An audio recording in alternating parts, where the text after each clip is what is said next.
যোৱা এমাহ জুৰি কৃষ্ণগুৰু সেৱাশ্ৰম নসত্ৰত এক উদুলি মুদুলি পৰিৱেশ প্ৰস্তুতি চলি আছে।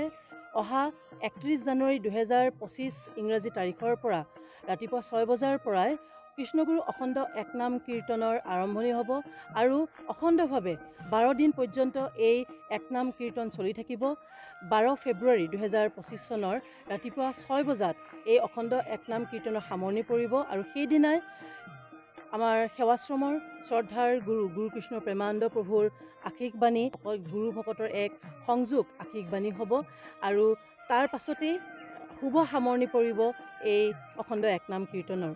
তাৰ বাবে আমাৰ ইয়াত প্ৰস্তুতি চলি আছে। আপোনালোকে দেখিছেই কৃষ্ণগুৰু সেৱাশ্ৰমৰ বাকৰিত আজি 9 ৰূপেৰে সজাই তোলা হৈছে বিশাল কীৰ্তনঘৰ, কৃষ্ণধাম, লগতে সুবৰ্ণপুৰ, তাৰপাছত ভকত ভক্তাসকলে য'ত থাকিব সেই শয়ন কক্ষ, শিবিৰ আৰু ভোজনালয়।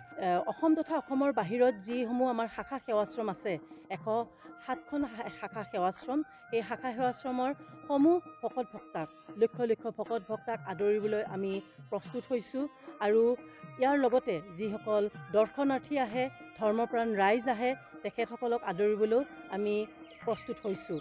আৰু কৃষ্ণগুৰু প্ৰভু ঈশ্বৰৰ যি প্ৰথম বাণী, আমি জাতি নহয়, জ্ঞাতি নহয়, গোষ্ঠী নহয়, জড় নহয়, আমি মাথো কৃষ্ণদা আত্মাহে, এই বাণীক আমি জগতবাসীলৈ প্ৰেৰণ কৰিবলৈ কৃষ্ণগুৰু একনাম কীৰ্তনৰ দ্বাৰাই আমি চেষ্টা কৰিম আৰু আমি আশা ৰাখিছোঁ লক্ষ লক্ষ ভকত ভক্তা, ধৰ্মপ্ৰাণ ৰাইজে এই অখণ্ড একনাম কীৰ্তনত অংশগ্ৰহণ কৰি আপ্লুত হ'ব আৰু তেওঁলোকে নিজেই যে কৃষ্ণ নামৰ যি সুধা পান কৰি নিজেই তেওঁলোকে যিটো গতিৰ পথ, সেই গতিৰ পথ তেওঁলোকে পাব।